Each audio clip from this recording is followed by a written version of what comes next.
Yo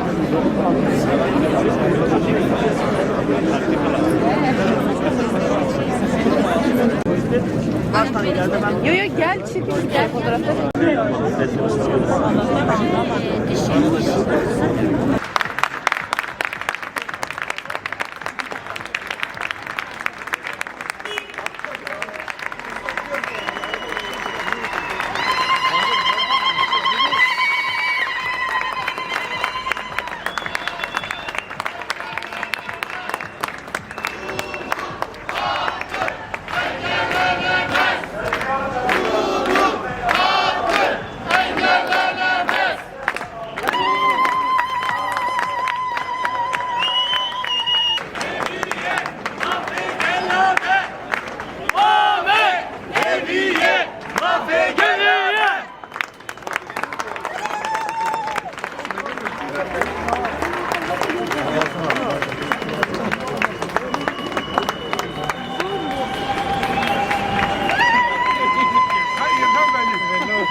yapılmadan cezaevinde tutulması çok açık bir şekilde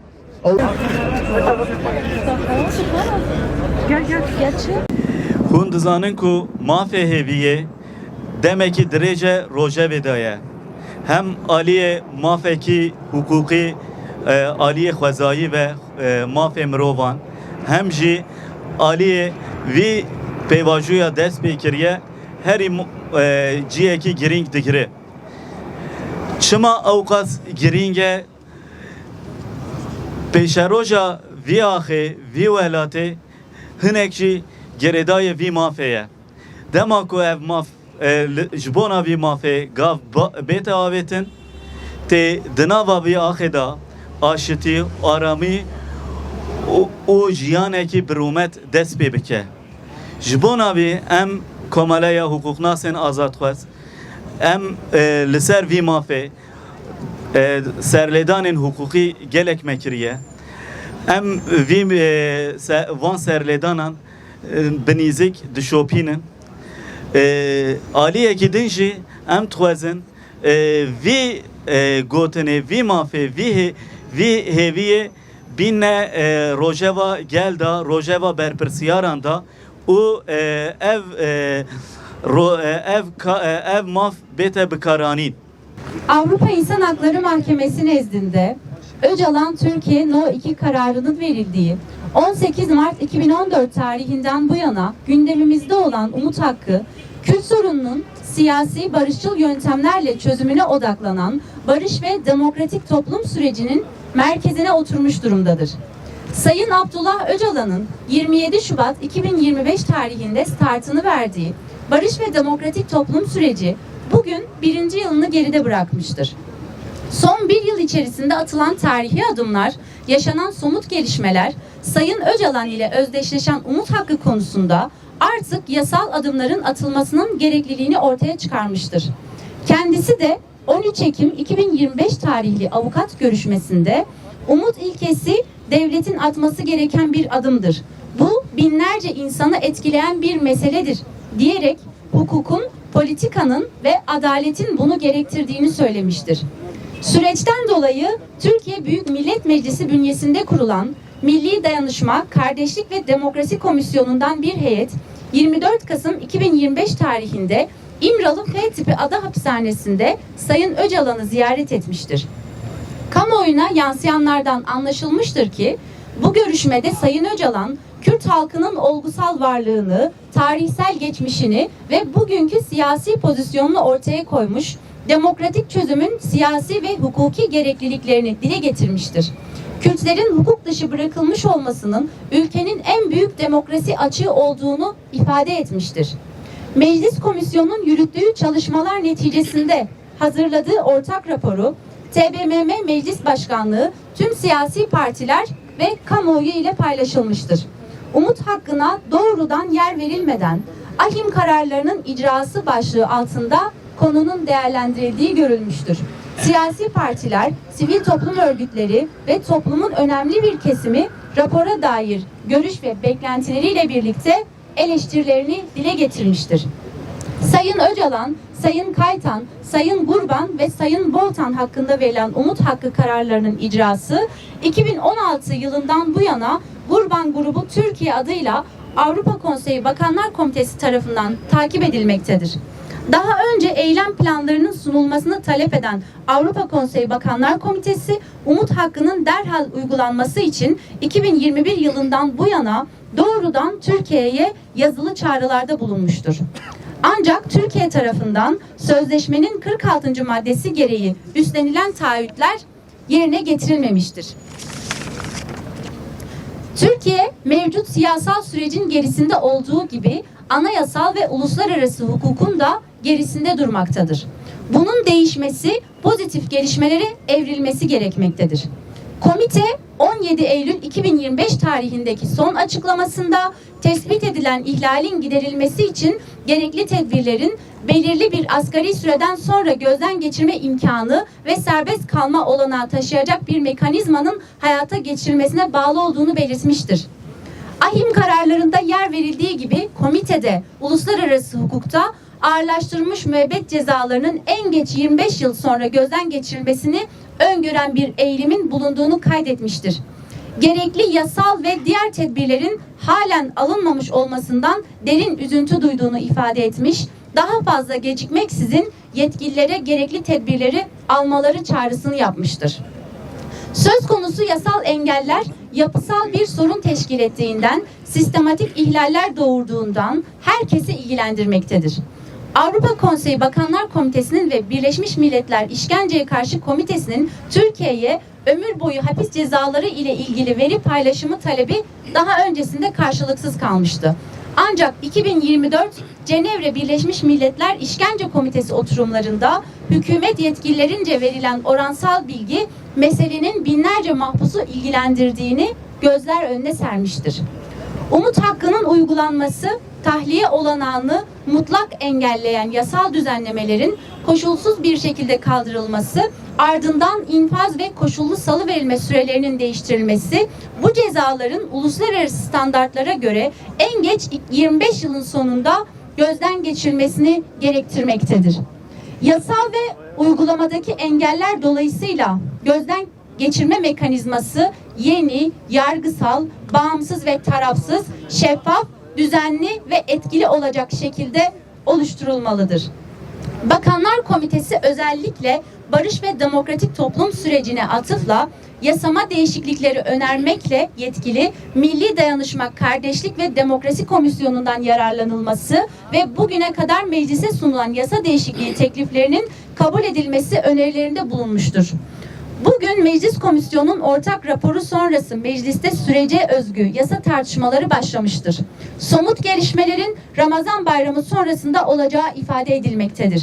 Ahim kararlarının uygulanması için geçiş yasasının beklenmesinin gerekli olmadığı, derhal hayata geçebileceği ortadadır.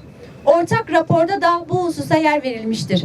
Ahim kararlarına konu olan umut hakkıyla ilgili düzenlemelerin geçiş yasası tartışmalarına ötelenmesi hukuk düzenine uygun olmayacaktır. Umut hakkı da diğer kararların icrası gibi herhangi bir gelişmeye bağlı kalmadan Avrupa İnsan Hakları Sözleşmesi madde 46 ve Anayasa madde 90 gereği derhal icra edilmeli, yasalar evrensel standartlara uyumlu hale getirilmelidir. Gerçekten umut hakkı sadece bir kişiye ait bir hakkın dillendirilmesi değil, siyasi tartışmalardan uzak, hukuk çerçevesinde ele alınması gereken bir haktır. Aslında umut hakkı insan hakları hukukunun bir parçasıdır.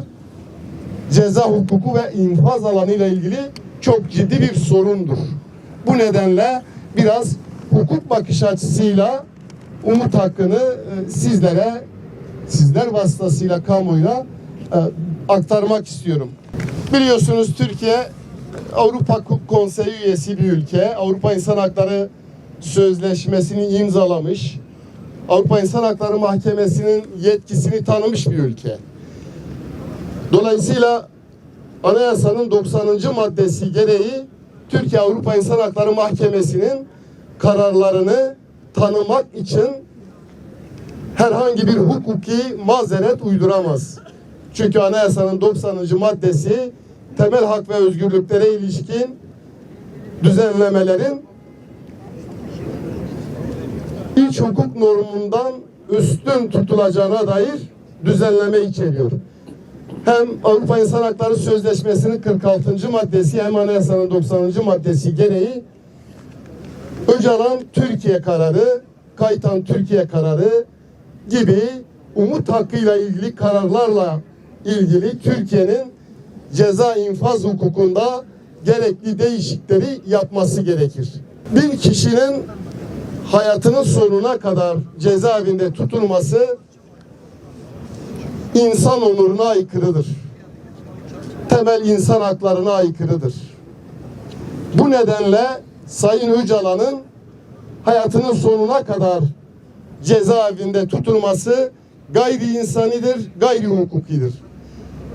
Ceza infaz hukukunda sadece bir cezalandırma mantığının egemen olduğunu görüyoruz. Oysa ceza ya da mahkumiyet sadece cezalandırma değil, aynı zamanda cezaevinde tutulanların toplumsal ve siyasal yaşama dahil olmalarının da önünü açacak modern bir ceza infaz hukukuna kavuşması gerekir. Bu bağlamda düşündüğümüzde 27 yıldır cezaevinde tek kişilik hücrede tutulan Sayın Abdullah Öcalan ve benzer durumu yaşayan mahpuslar Avrupa İnsan Hakları Mahkemesi'nin kararına göre 25 yılda bir gerekli değerlendirmeler yapılmadan cezaevinde tutulması çok açık bir şekilde Avrupa İnsan Hakları hukukuna, Avrupa İnsan Hakları Mahkemesi'nin kararlarına açıkça aykırıdır.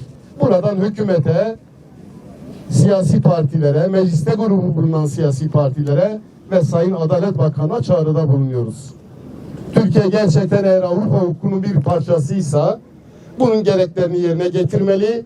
Ceza infaz kanununda gerekli değişiklikler yapılarak umut hakkı ve umut ilkesi hayata geçirilerek 25 yıldır, 26 yıldır, 27 yıldır cezaevinde tutulanların yine Sayın Öcalan'ın tahliyesinin ve özgürlüğe kavuşmasının önü açılmalıdır diyorum. Hepinize teşekkür ediyorum.